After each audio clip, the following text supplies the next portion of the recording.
a while too, so I'm, you know. Okay, so Adam and Wes drew anyway.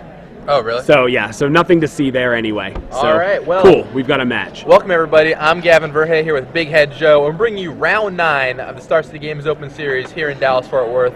It's going to be the last round of a Swiss competition today. We've got 2 pretty exciting players for you. On your right, Chris Allen. Fan favorite Chris Allen is rocking a deck that everyone's been talking about on Twitter. And they're just keep telling us round after round, you have to feature Chris, you have to feature Chris, you have to feature Chris. And we're like, fine, we'll feature Chris. There's a big Twitter presence there for him. He's playing a Grixis Tezzeret control deck. I haven't seen the list. We're getting the deck list here in a second. But I'd imagine it might be close to what Patrick Chapin played on the Pro Tour. On the other side of your screen, Nick Spagnolo, an established player, someone who's been coming to pretty much all the Star City events and doing well, hitting X2, is still trying to break through into a recent top 8. So we have fan favorite versus established player. We'll see who wins this one. Looks like Chris leads off with that creeping carpet.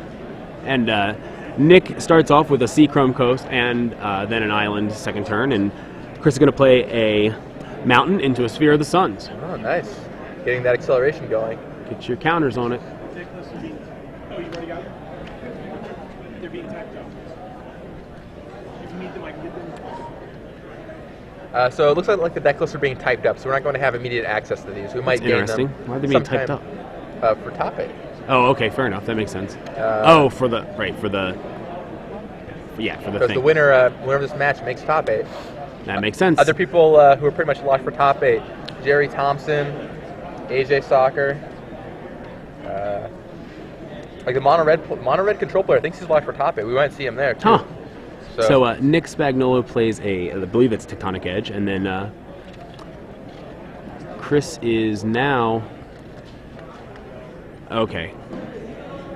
He is casting a Sphere of the Suns that looks like it's going to resolve. I guess the first one got countered. So now Nick is going to play a Jason Mind Sculptor. Seems like a good call these days. Despite maybe some people playing without Jace, he still is so strong. No, he's good, and he's going to face it. He's going to protect it. Yep. Goes for the old Scry 1, bringing it up to 5 counters. He doesn't know exactly what's in Chris's deck, but no doubt one untapped red can only mean Lightning Bolt. Galvanic Blast, perhaps. And Galvanic Blast from Chris knocks Jace back down to 3 counters.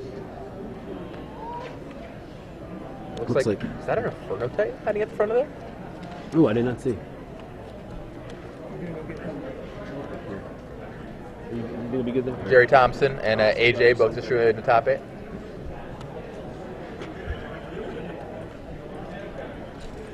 AJ left me a present. What did he leave you? I think it's just like a crumpled up piece of paper. What wasn't a toaster? No. He said, I got you something. I will treasure it for always. Looks like a failed attempt at a crane. So now we've got, from Chris, that's Tezzeret. There's the man That's himself. a shiny Tezzeret, too. And Tezzeret does a pretty good job against Jace because you play it out, you make your artifact a 5/5, you serve into Jace, and suddenly Jace is gone. Tezzeret is still standing. I remember people were saying Tezzeret is a new face of control. Okay, and so Gideon, now that Sphere of the Suns is a creature, Gideon was able to take it out because it was tapped. It's not a bad play. So right back. So now Gideon sitting on 4 counters, just out of creeping carpet range. Chris Allen stroking his chin very carefully, just as I like to do sometimes. Wait, is Gideon on 1 counter right now? Well, he starts at 6 and he got -2, so. Should be at 4, right? Right. Unless there was lightning bolt involved that we didn't see. I don't believe so. It looks like there's a single dimple on that dice, but But I also think that that's a numbered die. I don't think it's actually a dotted die. Fair enough. So Chris uses the basically, top 5 cards, search for an artifact ability. He does have an Inferno Titan in his hand. And Chris is going to follow with a Jace of his own. So Nick might have Gideon, but Chris has 2 potent Planeswalkers on his side. Let's see what He basically just got to see 8 cards, right? Yeah, I mean, that's pretty good. It's not bad for 1 turn. Yeah. You have to look at the top 5, pick an artifact, and then brainstorm 3. It's looks like he pretty drew sweet. Prophetic Prism, Tezzeret, and another artifact. I think it might have been Sphere of the Suns. I wasn't totally certain. could this be the breakout performance that people have been waiting for from Tezzeret? Yeah, I mean, it was talked about a lot of the Pro Tour. It was, the deck, and then it kind of fell off the radar. Okay, Yeah. so Gideon strikes into Tezzeret, Jace 187's Chris's Jace, and now we're right back where we started. Oh, is that a Phyrexian Revoker? I can't quite make out what that artifact is. It looks like Golem Artisan, but I know it's not Golem Artisan. So, okay. I think The Everflowing Chalice, the F&M Everflowing Chalice. Ah, the F&M Chalice. Mother Loving Cup. There you go. And now he's going to use that to cast a card that he just put straight into his graveyard. Any confirmation what that card was he just cast?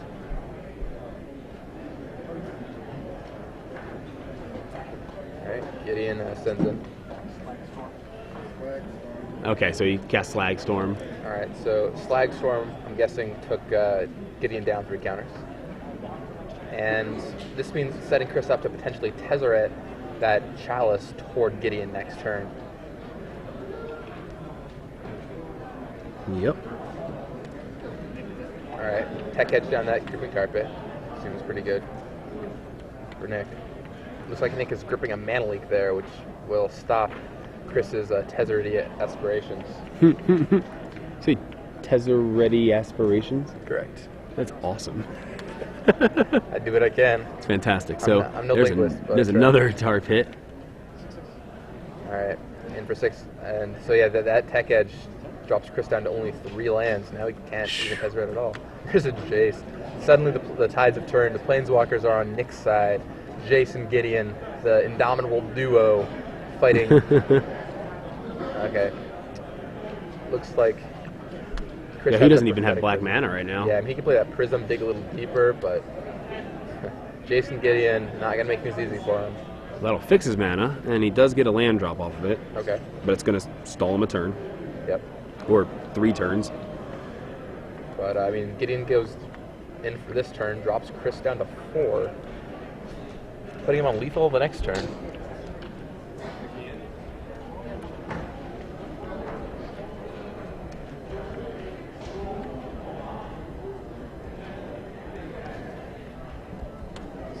Calling aid from Nick, making sure that he has a way to finish off Chris even if something goes awry.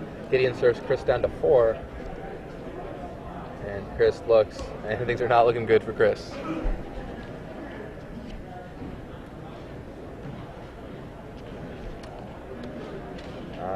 Okay, Tumble Magnet would have been a decent answer. Unfortunately, yeah, and there's not only is there a Mana Leak, Yeah, but, he's going to scoop him up there there. are 2 threats on the other side of the board. Yeah, that's it. So Chris loses game 1. The Tezzeret deck. I like this camera. It has a very early 90s music video look to it. I like it. I think someone said earlier that it, I don't know, just that it feels like it looks something like you put Vaseline on the camera. It's really interesting. It's like grayscale kind of, but not. The lighting in this room is doing crazy things. I know it looks kind of crappy to many of you back home, but we can't do anything about the lighting in this room. It's just really dark. Hopefully tomorrow maybe something will be fixed. We don't know. But at the very least, when these videos go live, if you're listening to this and it's not live, and I don't mean 9 minutes delayed like it is right now because of the stream, but like not live as in next week, the video quality should be much better. So yeah, I mean, I've been wanting to see a Grixis Tezzeret deck too for a while, but We finally get a chance to, but we didn't get to see much action out of him game 1. no, everyone wants to see this deck. We'll see how it goes game 2. It looked really good for Chris too. I mean, he had that early Tezzeret, followed up with the Jace, but then Gideon smacked Tezzeret, Jace 187 Jace. People were right back where they started, and then Gideon was able to clean up pretty handily for Nick Spagnolo. Mm-hmm. Just shows you how powerful it is. I think it's interesting. You know, a couple years ago, we might have seen creatures bashing into each other and trading off. No. Now the Planeswalkers are bashing into each other and trading off. You know, pretty crazy. Yes, it's pretty amazing how that card type has kind of it's really changed the face of Magic, at least in terms of Standard.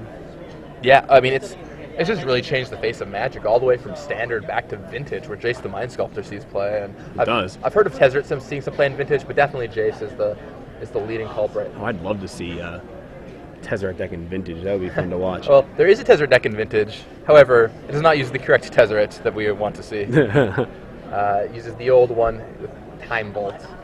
But yeah, in Standard and Extended especially. I mean, Jason the Mind Sculptor really pushed Planeswalkers over the edge as far as prevalence in all formats. But even before that, I mean, we saw Garruk Wildspeaker in Extended. We've seen Little Jason Extended. We've seen all of them in Standard, all the Planeswalkers, even Liliana Bess and Chandra Nolar. I think Chandra, personally, is a really underrated Planeswalker. I mean, it's probably not the greatest right now, but I mean, there are times where it's like Baneslayer Angels all the time. You can just play your Chandra, kill their Baneslayer Angel, and then still leave some counters on. The problem, of course, is that in the world where we live in, there are man lands, which are kind of a good way to balance Planeswalkers and makes doing anything with Chandra going down too low pretty dangerous. It's just going to. This is a final call for pre-registration for tomorrow's Legacy Open. Once again, this is a final call to pre-register for tomorrow's Legacy Open. Anyone who open the doors will start run down here and pre-register for Legacy Open. At that time, we will start taking signups for the draft opens.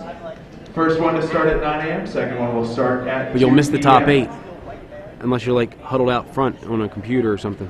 Also, the StarCityGames.com dealer booth will be wrapping up right at the end of Swiss. So you've got just a little over a half an hour to check in with them, make your final purchases, get your deck ready for tomorrow. Just waiting for these announcements then. The buyers. We will be back here bright and early. Be about the last announcements they make, other than like the top 8 and stuff like that. So, let Jared say his piece. Ain't gonna get mad at him. Indeed. All right, so Nick was able to take game 1. What do you think the key is here for Chris? Now, once again, we don't have that in the deck list. We saw Nick's deck list earlier in the day. Pretty standard blue-white cobbler. Yeah. But we haven't really seen Chris's deck list. We don't know what we could really see. I don't know what's differentiating it from, say, Patrick Chapin's Tezzeret deck. I think I can actually... maybe pull it up. I think I can find it, to be honest, so... Okay, well, send Big Head Joe off on that. It wasn't that hard. Just kind of went to 60cards.com and went to the first link. All right, so this is what we see online. Precursor Golem, Kuldotha Phoenix, Galvanic Blast, Go for the Throat, Slag Storm, Everflowing Chalice, Sphere of the Suns, Temple Magnet, Contagion Clasp, Tezzeret, Jace, Koth of the Hammer. Lots of Planeswalkers happening there. Bunch of lands, Flash Freeze, Nighthawk, Crush, Memoricide, and Pyroclasm in the sideboard. Very nice. Well, it's a very cool list. Yeah, there's a lot of... Actually, I'm excited we got to feature this now. There's a lot of really cool things in there. We're not going to see that often. Kuldotha Phoenix. That's a card I've been trying to make work for a while, and I haven't been able to, but this is the deck for it. Plus, it's First sweet. glimpse of it. Yeah. Kind of cute with Precursor Golem, too. Oh, yeah, absolutely. It's the instant metal craft there. Nothing wrong with that. And, I love the 10-pack, 4 Tezzeret, 3 Jace. Yeah. So we're here in game 2. Chris Allen starts off with a Dragon Skull Summit, a land we haven't seen for a while in Standard. Nick starts with a Celestial Colonnade, and Chris follows up with an island into a Sphere of the Suns. And then Nick drops a Seachrome Coast.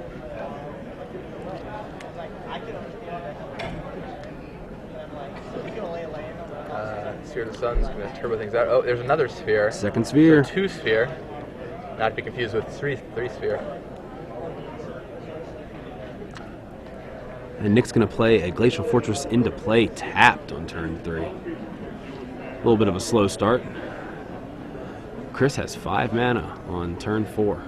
Potentially 6 if he plays a land. And he's going to play a 3rd Sphere of the Suns. My goodness. All right, well, he really is powering out the artifacts here. So, but he missed his 4th land drop, so that's definitely... So I just checked in with the Ryan. I took that for a second. Checking with Ryan O'Connor, who's playing the Naya deck, and he won his match. So it looks like he's going to be in top 8. So all Naya right. Also shaping up. Not too bad. So Nick just cast a Squadron Hawk after playing he played the Tectonic Edge last turn. Got a Hawk, searched up another Hawk, and now Chris is going to fetch up a Mountain. At this point, having no lack of any color mana he wants. He could cast a blue Sun Zenith here at the end of turn for 3 if he wanted. He could basically cast any spell he wants right now. Even Elemental Appeal. Why not, right? Sure. Phylactery Lich? Actually, Phylactery Lich wouldn't be so bad. I have to put some phylactery counters on some artifacts. There you go. Let's get really confusing with the counters. All right, so There's that's a Memoricide. Okay, that's the promo Memoricide. Can we find out what he named it Memoricide? Oh, I assume we'll see it If it resolves. If it resolves, yeah. If it'll get stripped out of his deck. Right. It resolves upon, or he names a card upon Right. resolution. Very important. You can't just like if you go Memoricide and name a card. I mean, you don't do that. You have to wait for your opponent to let it resolve. Right. It's just bad. It's just bad to do that. Period. You know what I mean? It's bad to. Exactly. It's just bad form. Like giving your opponent information. Not a good thing. So Nick swings in with his Squadron Hawk. After mana leaking that, and casts a Stoneforge Mystic. The Mystic is going to search up, my guess is correct, a Sword of Feast and Famine. Yeah, what a surprise. But Chris, building up his resources, he has red cards which can deal with the sword. So let's see, it looks like his hand is Mountain, which he just played. And is that a Old Cough? school revised Mountain there, like that. Looks like it. I think that's a Cough. Yep, and here comes Cough of the Hammer. Certainly not. I don't think Nick Spagnolo was expecting Cough of the Hammer right there. This is going to be Flash Freeze from Nick. Yep, I think he's pretty sure. Yep, Flash Freeze, that's Deprive. Cough. Oh, Deprive. Cough goes down. Your spells are splashy and exciting when they resolve. Unfortunately, he hasn't got a chance to resolve very many this game. Yeah, Chris. And Nick's is going to keep beating him with a 1/1. Yeah, all you need is Hawks.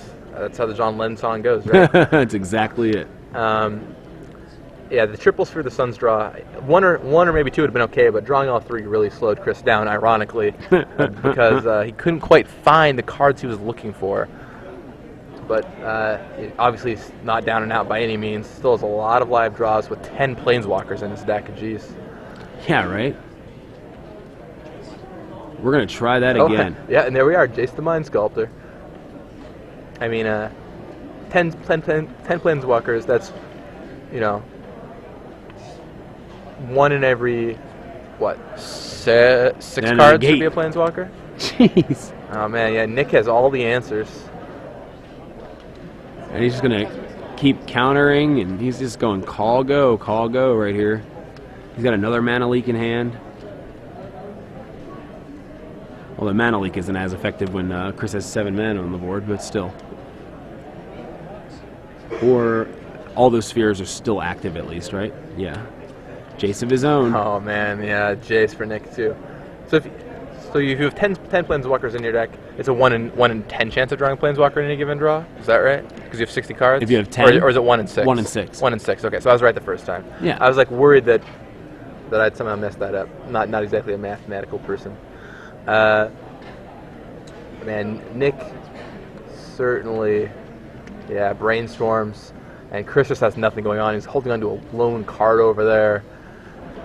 Those Squadron Hawks are doing what they do, which is attack for 1 and whittle your opponent down slowly but surely to create the Squadron Clock.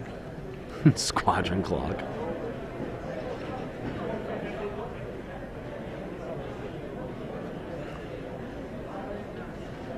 Yeah, I mean, the counterspells have been huge in this match.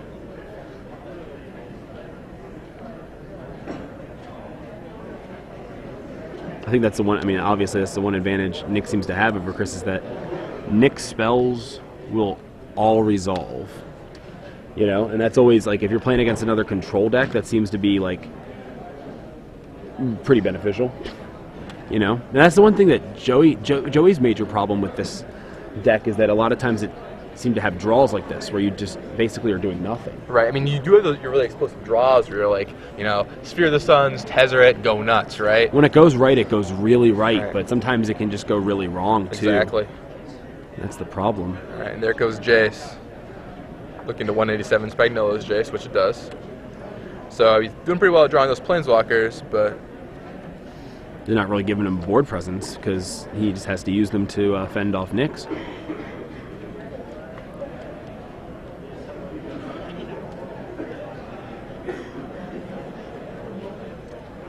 Nick has colonnades. He's got all kinds of stuff at his disposal right now. Chris is holding one card to rule them all. I wonder what it is. There's another Jace coming right back down. Another Jace. And at this point, he's like, all right, whatever. Faith Seal you. And Chris timidly pulls up the top card. Like, I don't know, a child raising his hand out of the cookie jar. And so it was a Jace, and Nick ships it to the bottom. Seems like a decent enough play. In for 2, leaving up 1 in case he activates the, unless he manages to drop a Tezzeret. Yeah, he doesn't want to take any risks. Why bother, you know? Yeah. All right, let's see. Scalding Tarn for Chris Allen. It'll reduce Jace's Fate Sealing effect, but it certainly doesn't help him right now. Those Hawks are going to start crashing in.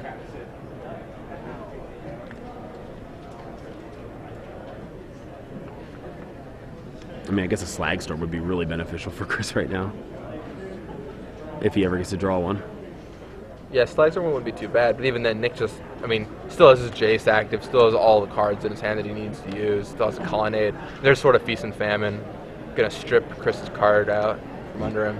And all his spells are gonna resolve. Yep. Again. Alright, so go for the throat. Takes down that in response to the equip, but since it gains protection from black, can't do a lot about it. Yep. Take 3. And yeah, Chris is out of cards, out of this options. Seems like a and really bad position. Yeah, soon he'll be out of life. Yeah, Tech Edge down that Dragon Skull Summit. I think he might. I mean, I think he might still have a chance at top 8ing. I'm not sure though. I mean, with the other guys drawing around him, it might not be so Chris good. Allen. No, this match is for top 8. Winner will make top 8. Yeah. The loser will not have enough points to make top 8. It's true. After looking All at right. it again. Yep, and I think Nick's got this one. In comes Colonnade, in comes Squadron Hawk, and Chris packs him in. So I'm glad we got to this one while we're still there. Otherwise, the crowd would have been very unhappy with us. True. So Nick Spagnolo wins 2-0 over Chris Allen, sending Tezzeret back, probably something more in the top 16, and moving Nick into a top 8 berth here at Star City Games Open Series in Dallas Fort Worth. Congratulations.